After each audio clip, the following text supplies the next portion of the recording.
मैं PN Verma. Online class में आप सबका स्वागत है। पिछले वीडियो में हम लोग देख रहे थे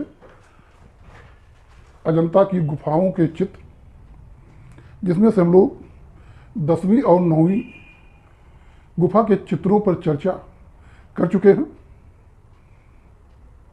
आज हम लोग 16वीं गुफा और उसके आगे की गुफा के चित्रों पर चर्चा करेंगे। अजंता की 16वीं गुफा को देखेंगे तो इस गुफा में वाकाटक नरेश हरिसेन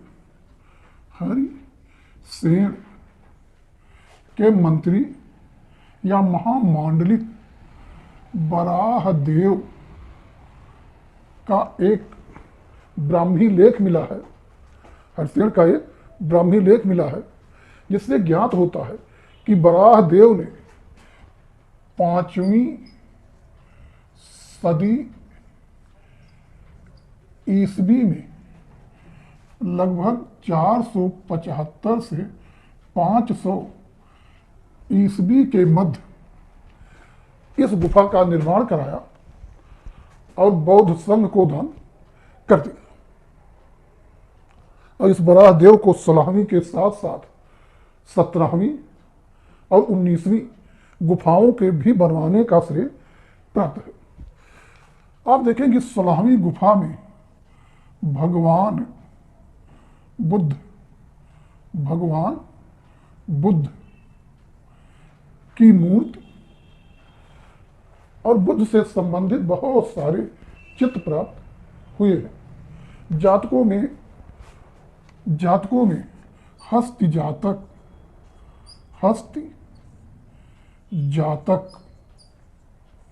महा उम्मग जातक, हस्त जातक, महा उम्मग जातक, सुता सोम जातक आदि जातक इस गुफा में चित्रित हैं। इस गुफा में एक प्रमुख चित्र मिला है मरणासन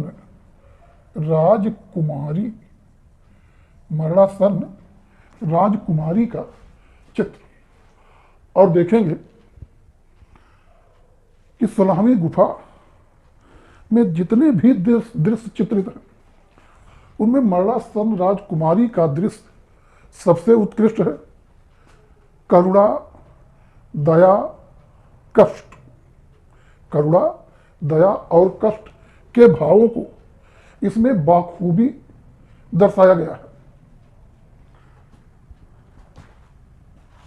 ग्रिफिथ, फर्ग्यूसन,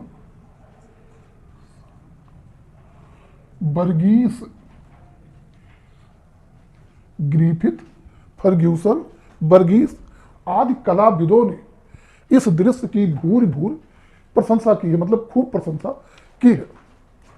ग्रिफिथ ने इस मरणासन राजकुमारी के दृश्य की प्रशंसा में लिखा है कि फ्लोरेंस, पहले यह जान लीजिए कि इटली के फ्लोरेंस नगर के कलाकार रेखांकन में अति कुशल थे और इटली के वेनिस नगर के कलाकार रंग भरने में अति कुशल थे।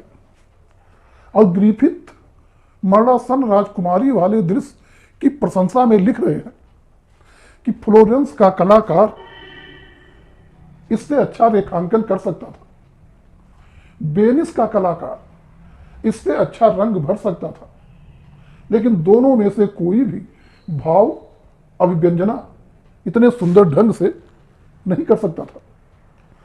ग्रिफिथ ने आगे भी इसकी प्रशंसा में लिखा है, मरणासन राजकुमारी वाले दृश्य की प्रशंसा में लिखा है, भावना, करुणा और चातुर्य की दृष्टि से कला के इतिहास में इससे बढ़कर दूसरा कोई प्रमाण नहीं हो सकता। भावना, करुणा और चातुर्य की दृष्टि से कला के इतिहास में इससे बढ़कर दूसरा कोई प्रमाण नहीं हो सकता।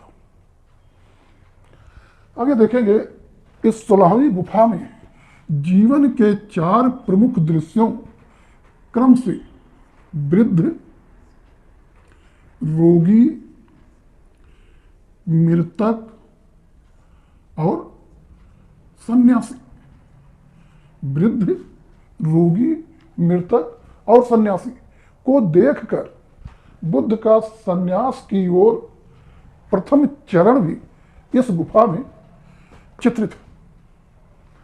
हुआ क्या कि युवा होने पर बुद्ध अपने अश्व, और बुद्ध के अश्व का नाम है कंथक और सारथी का नाम था छंदक अथवा चाण।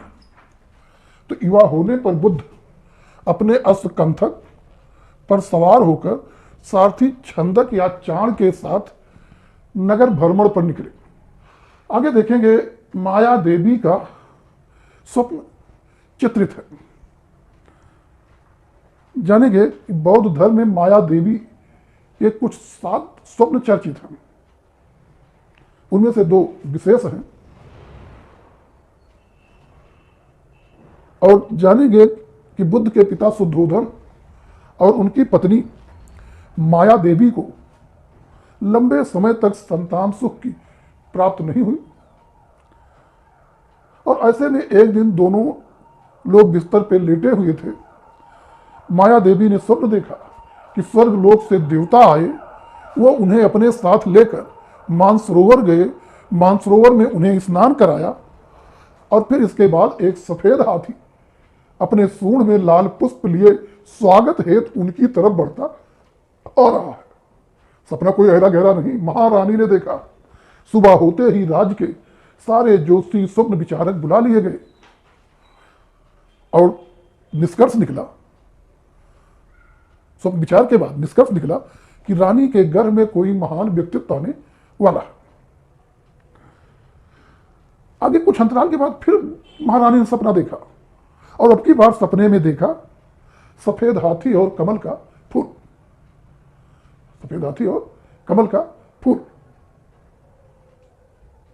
और फिर स्वप्न विचार के बाद निष्कर्ष निकला कि गर्भ का शिशु शीघ्र जन्म लेने वाला है। तो माया देवी के ये दोनों सपने कथावार चित्रित हैं। और साथ ही देखेंगे कि इससे यह भी स्पष्ट हो गया है कि बुद्ध के गर्भ में आने का प्रतीक सफेद हाथी और कमल का फूल है, और बुद्ध के जन्म का प्रतीक कमल का पुष्प माना गया। तो माया देवी के दोनों सपने 16वीं गुफा में चित्रित हैं। साथ ही देखेंगे बुद्ध की 600 अवस्था चित्रित है, बुद्ध की पाठशाला चित्रित है, और पाठशाला में बुद्ध बच्चों के साथ तरह तरह के खेल खेलते हुए भी दिखाए गए हैं। इसके अलावा देखेंगे 16वीं गुफा में जो है सुजाता की कथा चित्रित है। सुजाता की कथा क्या है कि बुद्ध ज्ञान प्राप्त के क्रम में गया में उर्बेला गांव के निकट 5 ब्राह्मण तपस्वियों के साथ 6 वर्ष तक कठोर तप किए, जिससे उनका शरीर जीर्ण शीर्ण हो गया, और अब उन्हें महसूस हुआ कठोर तप से ज्ञान प्राप्त नहीं होगा, और उन्होंने तप त्याग करके उर्बेला गांव की कृषक कन्या सुजाता के हाथों खीर ग्रहण कर लिया। यही सुजाता की कथा है, और सुजाता की कथा भी इस गुफा में चित्रित है।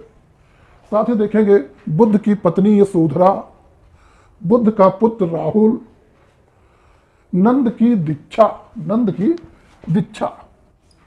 नंद बुद्ध की मौसी महाप्रजापति और उनके पिता शुद्धोधन से उत्पन्न बुद्ध का अनुज था। और इसमें नंद की दीक्षा तथा बुद्ध अपने अंतिम जन्म हेतु नंद के साथ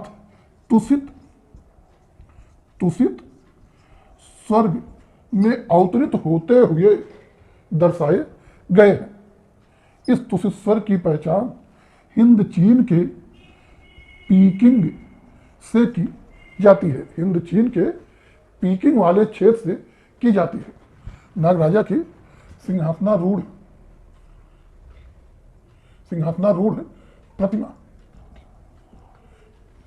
भी इसी गुफा में है। इसके अलावा देखेंगे इस गुफा में लुम्बिनी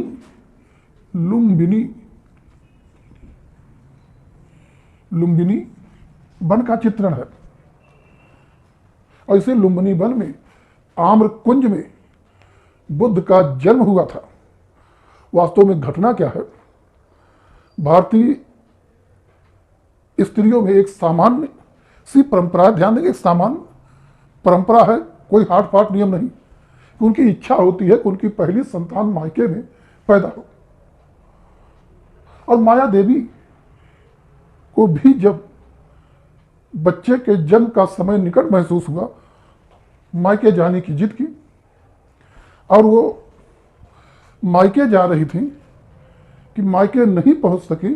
रास्ते में ही लुम्बिनी वन में आम्रकुंज में बुद्ध का जन्म हो गया। और इस क्रम में बुद्ध का जन्म और लुम्बिनी वन भी इस गुफा में चित्रित है। एक परंपरागत कथा आती है जिसके अनुसार बुद्ध जन्म लेते ही उठ के खड़े हो गए और 7 कदम चले भी थे। और जन्म लेते ही बुद्ध के 7 कदम चलने की ये परंपरागत कथा इस गुफा में कमल के 7 पुष्पों के माध्यम से दर्शाई गई है कि इस गुफा में मगध नरेश अजात शत्रु और बुद्ध की भेंट का दृश्य भी चित्रित है। वास्तव में अजात शत्रु पितृहंता था और अपने पिता की हिंसा करके गद्दी पर बैठा था, जिससे वो अपराध भाव महसूस कर रहा था। उसके मंत्रियों आदि ने सुझाव दिया कि आप महात्मा बुद्ध से भेंट करिए और इससे आपको इस आत्मग्लानि से मुक्ति मिल सकती है। और फिर बुद्ध से मिलने अजातशत्रु जुलूस के साथ गया, पूरे जुलूस के साथ बुद्ध से मिलने गया। अब यहाँ यह ध्यान देंगे कि 10वीं गुफा में हमने बताया था कि जो स्तूप पूजा का दृश्य है उसमें एक राजा अपने 10 रानियों के साथ स्तूप पूजा हेतु जा रहा है। लेकिन वहाँ यह क्लियर नहीं वो राजा ही हो सकता समाज का कोई दूसरा संपन्न व्यक्ति हो, लेकिन यहाँ स्पष्ट रूप से मगध नरेश अजातशत्रु है। और यह घोड़े हाथी बादक आदि के साथ जुलूस के रूप में बुद्ध से मिलने जा रहा है। इस तरह अजंता की किस गुफा में राजकीय जुलूस का दृश्य अंकित है? आंसर होगा सलामी। दूसरे ध्यान देंगे कि अजातशत्रु और बुद्ध की भेंट किस गुफा में चित्रित है, तो आंसर होगा सलामी। दोनों का ही आंसर है सलामी गुफा। एक चीज और ध्यान देंगे कि राजकीय जुलूस अजंता की किस गुफा में चित्रित है, हमेशा वरीयता सलामी को देंगे। संयोग से विकल्प में सलामी गुफा ना हो तो पहली गुफा को देंगे वरीयता, न कि 10वीं, पहली को। दूसरे नंबर वरीयता देंगे जिसमें महाराज पुलकेशिन द्वितीय चालुक्य नरेश महाराज पुलकेशिन द्वितीय के द्वारा फारस के राजदूतों के स्वागत का दृश्य अंकित है। धन्यवाद मित्रों, आज इतना ही। इससे आगे हम लोग अगले वीडियो में 17वीं गुफा और साथ ही आगे गुफाओं पर चर्चा करेंगे।